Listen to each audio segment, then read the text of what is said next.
I was staring out the window, watching the sun dip below the trees when I heard Mom's heels clicking down the hall. She stopped at my door, hesitant, like she didn't want to deliver bad news. I already knew what was coming. "Alex," she said, her voice soft, "we've made a decision. You need help. Someone full-time." I frowned. "I don't need anyone." "You do. The doctors." "The doctors don't know anything about me," I snapped, turning my wheelchair to face her. "I can manage."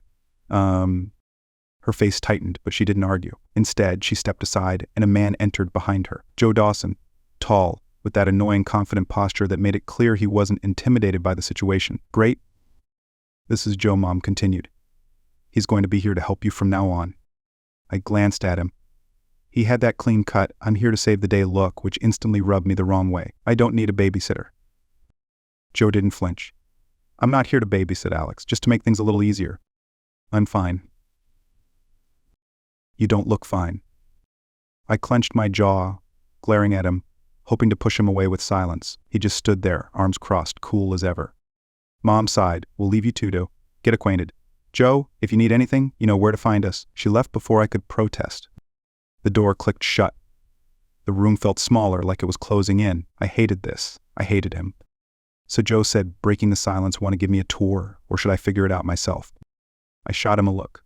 "Figure it out." He chuckled, like I'd just made some sort of joke. "All right then, I'll leave you to it. But when you need me, I'm here." Without another word, he left, the sound of his footsteps echoing down the hall. I was alone again, but it didn't feel like the victory it should have been.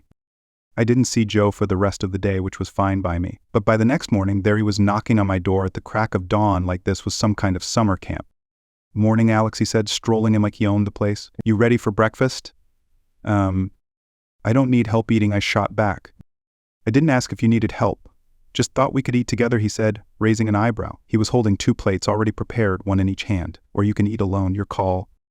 I narrowed my eyes but didn't argue. Something about the way he moved, calm and in control, made my protests feel small stupid. He set the plates down on the small table by the window and pulled out a chair for himself, not waiting for my permission.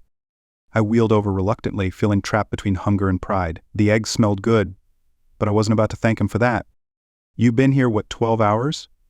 Already acting like you know me," I muttered, stabbing at my food. Joe leaned back in his chair, looking out the window like this was the most natural thing in the world. "I don't know you, yet, but I'll be around for a while, so I figure we'll get there. Or not." "You don't have to be around. I'm fine." Joe smiled, but not in that condescending way everyone else does. It was almost amused. "That's what you keep saying." "I mean it." "Sure you do," he said, his voice casual, but his eyes flicked toward my hands, trembling slightly as I tried to cut the toast. I hated that he noticed, hated that he didn't jump in to help, either.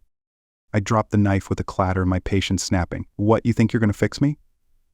That's what you're here for, right? To make me better? Because I'm not some project you can." Joe didn't even blink. "I'm not here to fix you, Alex. That's not my job. My job is to be here. You decide the rest." His calm hit me like a slap in the face. It was infuriating. I wanted to scream at him, to make him feel what I felt every second of the day. But I just sat there, silently stewing, unable to keep up with his level-headedness. "You can be as mad as you want," he said after a long pause, picking up his fork. "I'll still be here tomorrow." I stared at him, speechless. How was he so unaffected? How could he sit there acting like everything was normal when my life was a wreck? I didn't know whether to hate him more or thank him for not walking out. Whatever, I finally muttered, wheeling myself away from the table. "Do whatever you want. I don't care." But the truth was, I did care. And I hated that I was starting to feel like maybe, just maybe, he was getting to me. Joe didn't push. He didn't hover or smother me with fake concern. That almost made it worse. I expected him to be like everyone else, patronizing, constantly offering help I didn't ask for. But no, he just waited. Days passed, and he stayed in the background, doing his job quietly. Sure, he helped when I actually needed it, like getting my meds or setting up the lift for my chair, but he never forced himself into my space. One morning I woke up to find him in the kitchen, wiping down the counters. It was irritating how comfortable he seemed here, like he belonged. I wheeled into the room and glared at him. You don't have to act like you live here," I snapped, not really knowing why I was picking a fight. Maybe because it felt easier than admitting he didn't bother me as much anymore. Joe didn't even look up. "Just trying to keep the place clean. Unless you prefer a mess." "I don't care." "I don't care." Clearly, he said, his tone light but not mocking. I felt the anger bubbling up again, even though I knew I was being unfair. "Well, you think this is fun for you, don't you? Playing the hero, saving the poor, broken guy?" He stopped wiping the counter, finally turning to face me. His face was unreadable, but I could see the sharp edge in his eyes. Fun? No. But you need someone here? And it looks like I'm the guy? You don't have to stay, I said, my voice rising. You can leave any time? I could, he said, crossing his arms, but I won't. That hit harder than I expected.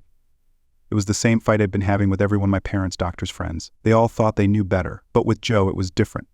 He wasn't saying it because he pitied me or wanted to control me. He was just there. Why, I asked before I could stop myself. Why what? Why stay? You don't owe me anything. Joe took a step closer, his voice steady but intense. Because I'm not walking out on you, Alex? I don't care how many times you try to push me away. My throat tightened and I looked away, feeling something twist inside me, something I wasn't ready to admit yet. Fine. Do whatever you want. I plan to, he said, his voice softer now, but still firm. For the first time, I didn't argue back. There was something about the way he stood his ground that made me feel something respected. Seen. Hell if I knew, but it was different. And that scared me. I turned my chair sharply, heading toward the living room, hoping to escape the weird tension that was suddenly suffocating the air. Joe stayed in the kitchen, not following me, which was exactly what I needed. Except, part of me wished he had. Joe and I kept our distance for a while after that argument, but things shifted. It was subtle, like the way he started leaving the door open when he moved around the house. I could hear him quiet, calm, never in my space unless I asked. I didn't ask often, but one afternoon I needed help getting into my chair. Joe was nearby reading and I hated myself for needing him. Still, I called out, Joe. He was there in seconds, no questions asked. What's up? My chair. I need help getting into it. Without a word, he set his book down and moved to assist, his hands careful, strong, but never too forceful. He guided me from the bed to the chair, like he'd done it 100 times before. Thanks, I muttered, feeling the awkwardness of having to depend on him. I glanced up, expecting him to say something sarcastic, but he didn't. No problem, he said, stepping back to give me space. And that was it. No smug look. No comment about how I should be more grateful. He just let me be. It felt different. Like maybe he actually saw me, not just the guy stuck in the chair. A few days later, we were sitting by the window, both staring out at the sunset. He'd brought 2 cups of coffee and handed me one without saying anything. We sat in silence for a while, but it wasn't uncomfortable. It was peaceful. You always liked sunsets, Joe asked, finally breaking the quiet. I shrugged. I used to hike a lot. Sunsets were kind of a thing for me. He nodded, taking a sip of his coffee. You should tell me about it. I gave him a look. Why do you care? Joe leaned back in his chair, keeping his eyes on the horizon. Because I want to know who you are, not just what happened to you. The words hit me like a punch to the gut.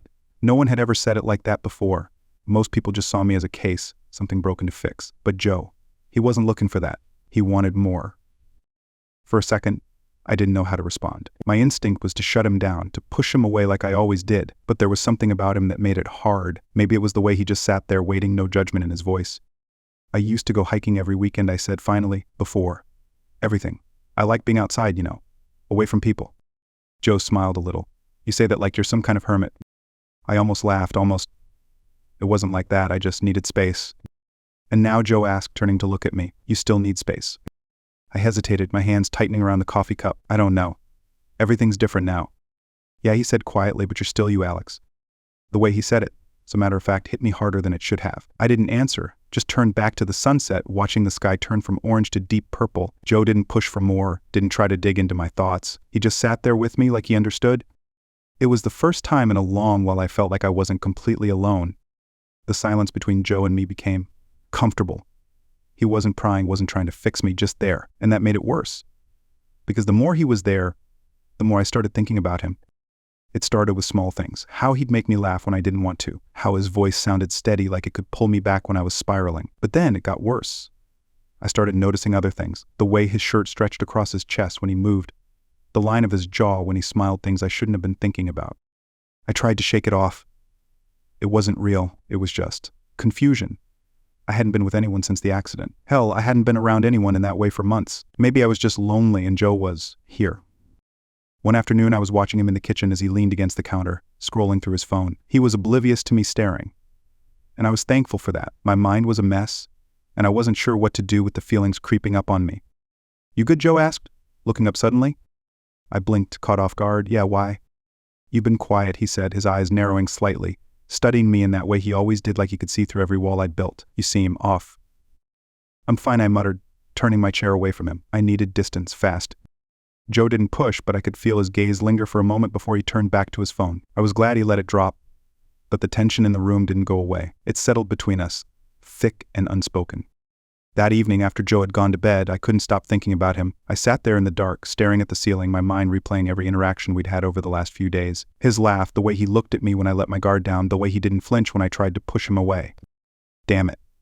I didn't want this. I didn't want to need anyone, especially him. But the truth was, I was starting to. I could feel it, creeping in like a slow burn, until it was all I could think about. The next day, we were sitting by the window again, the quiet between us almost too loud. I couldn't take it anymore. Why are you still here? Joe looked over at me, confused. What do you mean? I mean, why you? You could have walked away. Found something better. Why stay with me? He raised an eyebrow. You say that like being around you is some kind of punishment, isn't it? Joe's expression softened, and I hated how that made my chest tighten. No, Alex, it's not. Then why?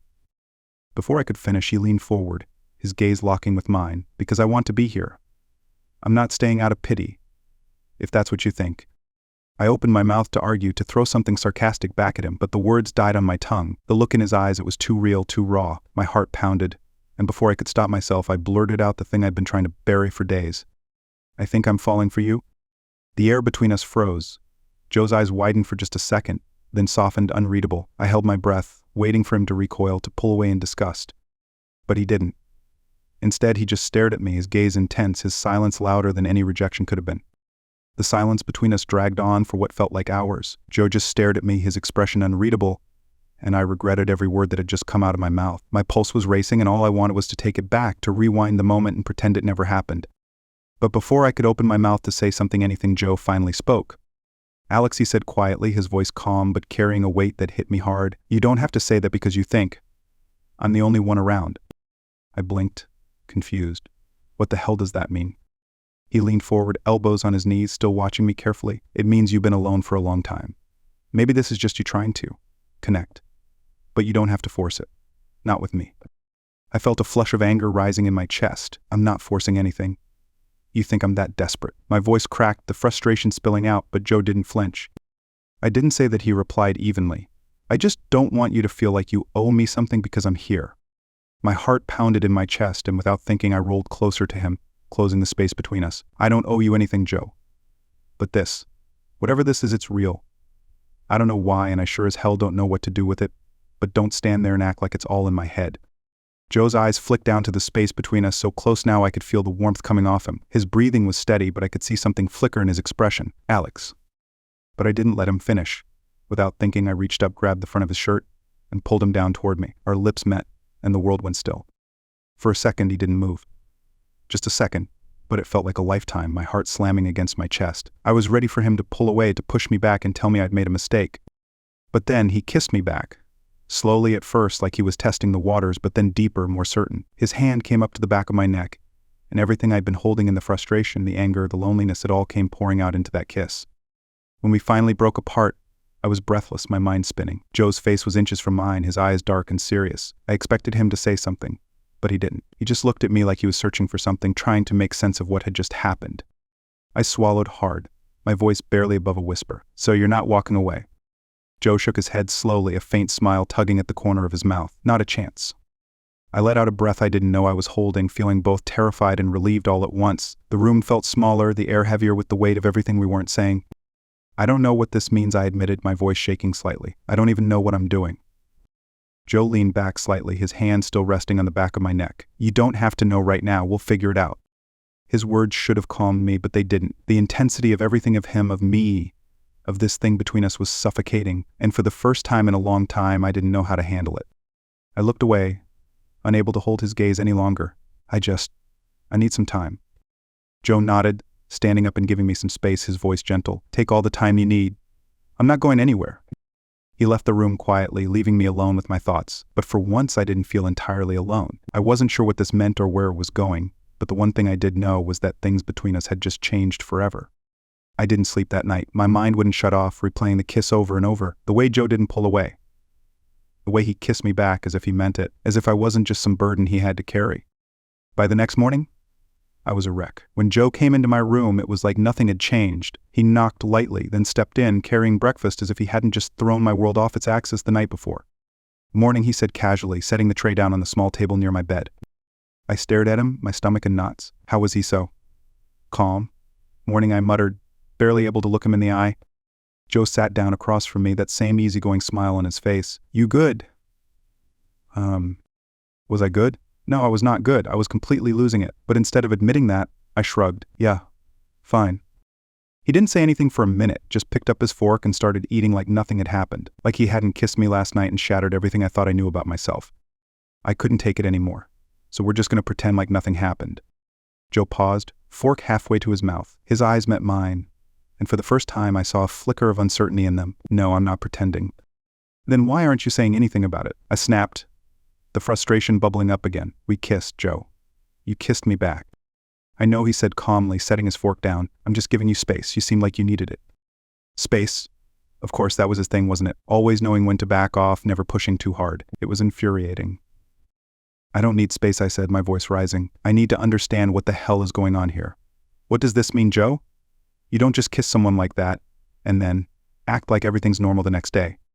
Joe leaned back in his chair, his expression unreadable. "I wasn't sure how you wanted to handle it, so I'm letting you take the lead?" I stared at him, stunned. Letting me take the lead? I didn't know what to do with that. No one ever let me decide anything anymore. Everyone always knew what was best for me, what I needed, what I should do. "Well, I don't know what to do," I admitted, my voice quieter now, the anger draining out of me. "I don't know what this is, or what it's supposed to be." Joe's gaze softened, and for the first time, he looked a little unsure. "I don't know either, Alex, but I know I don't regret it. Do you?" I opened my mouth, ready to throw out some sarcastic remark to cover the vulnerability I felt creeping in, but nothing came out. Because the truth was, I didn't regret it, not for a second. "And do you?" "No," I said, barely above a whisper. "I don't regret it."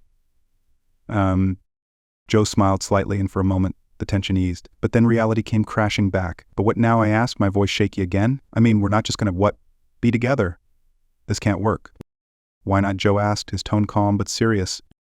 "Because, look at me," Joe. I gestured to my chair, my voice rising again. "I'm stuck here. I'm not someone you can just be with." "Who says?" he shot back, his voice hardening just a little. You don't get to decide that for me, Alex." I fell silent, the weight of his words sinking in. No one had ever said anything like that to me. Everyone else treated me like I was fragile, like my life was over. But Joe wasn't looking at me like I was broken. He was looking at me like I was still me.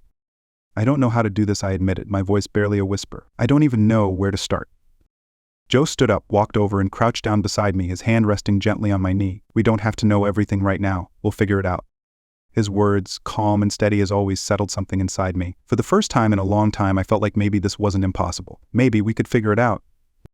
But deep down, I knew this wasn't going to be easy. There were too many things in the way: my doubts, my insecurities, the world outside, and that scared the hell out of me.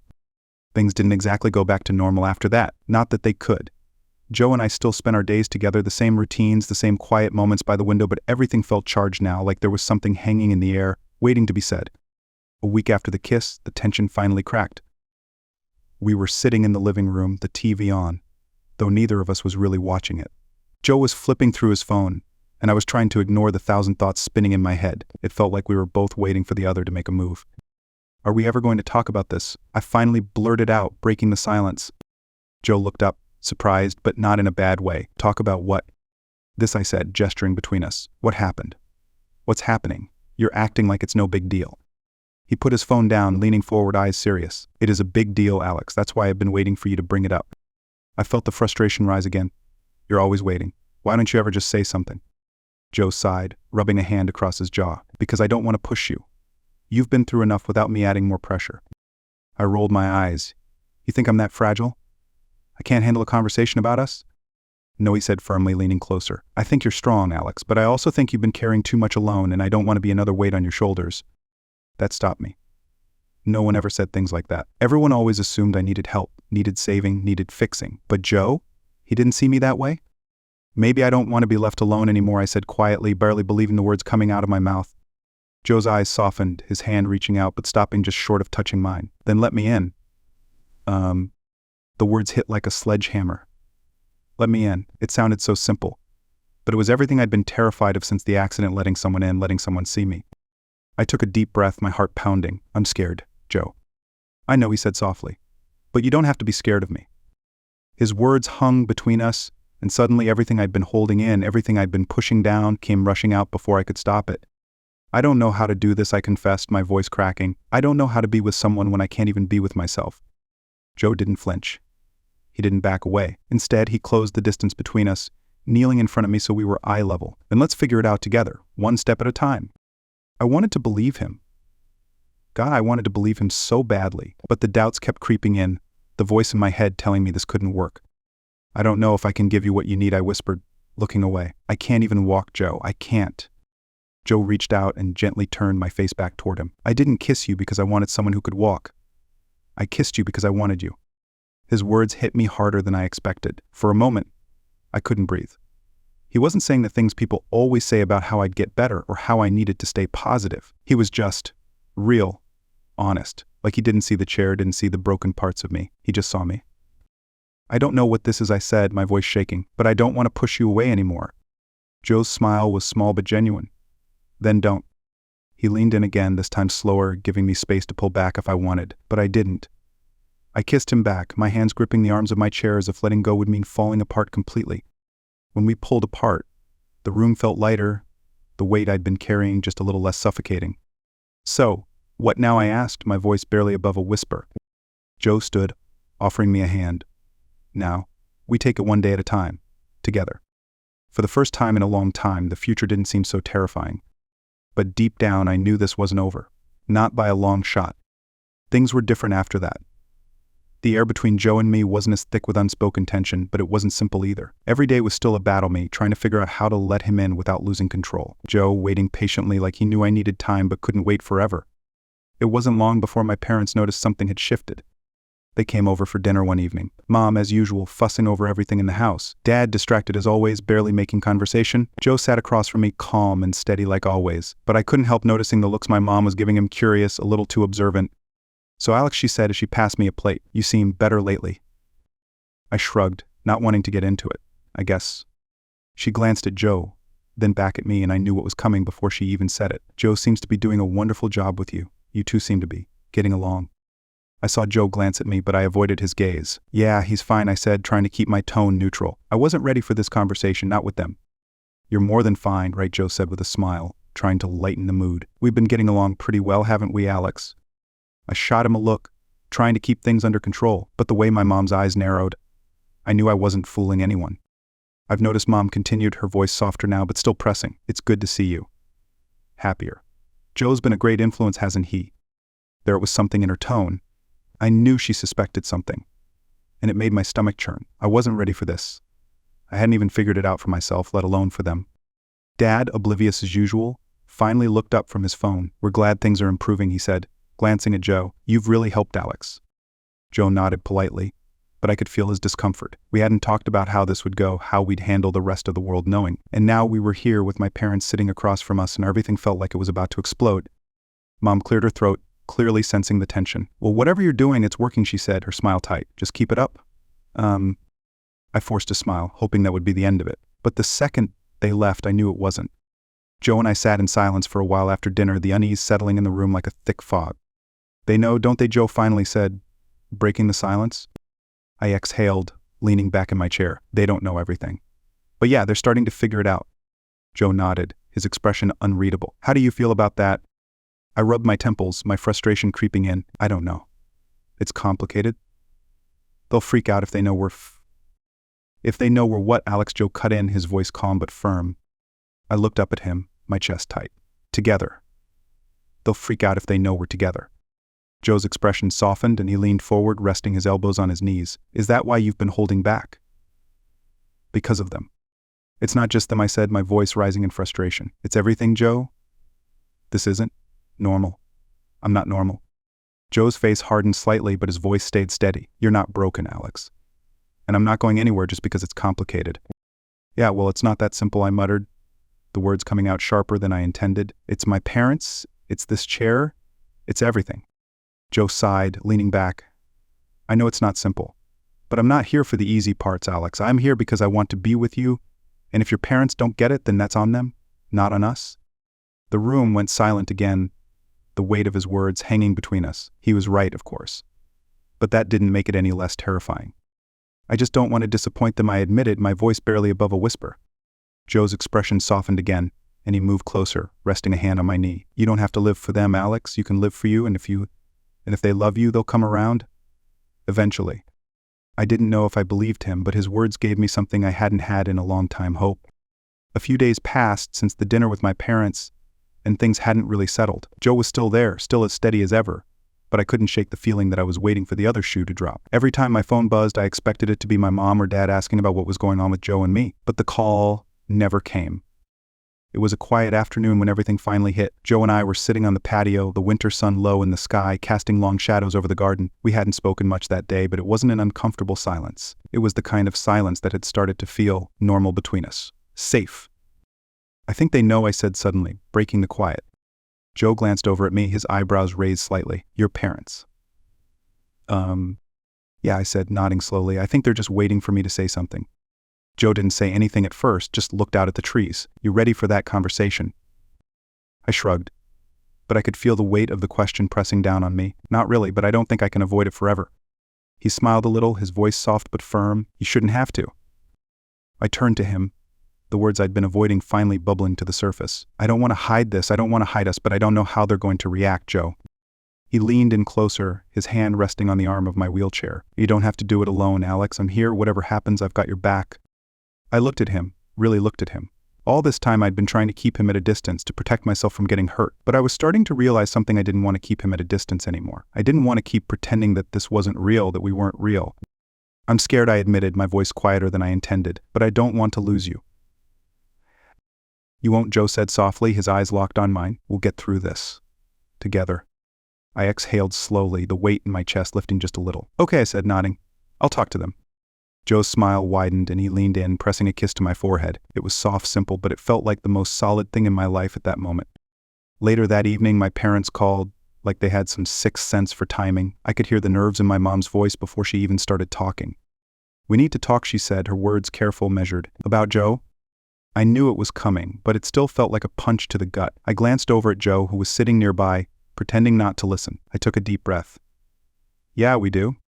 There was a long pause on the other end of the line. Alex, is there something you want to tell us? Mom's voice was soft, almost too gentle. I could feel my hands shaking, but I gripped the phone tighter. I think I'm in love with him. Silence.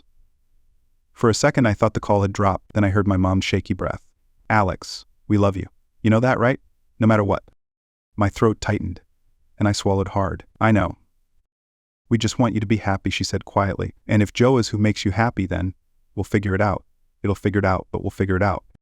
I blinked, not expecting that at all. You're okay with this? Mom hesitated, but when she spoke again, her voice was firmer. We don't understand everything, but we love you. That's all that matters. I nodded, even though she couldn't see me. Thanks, Mom. When I hung up the phone, I felt a strange mixture of relief and fear. It wasn't perfect, and there was still a long road ahead, but they hadn't shut me out. That was more than I'd expected.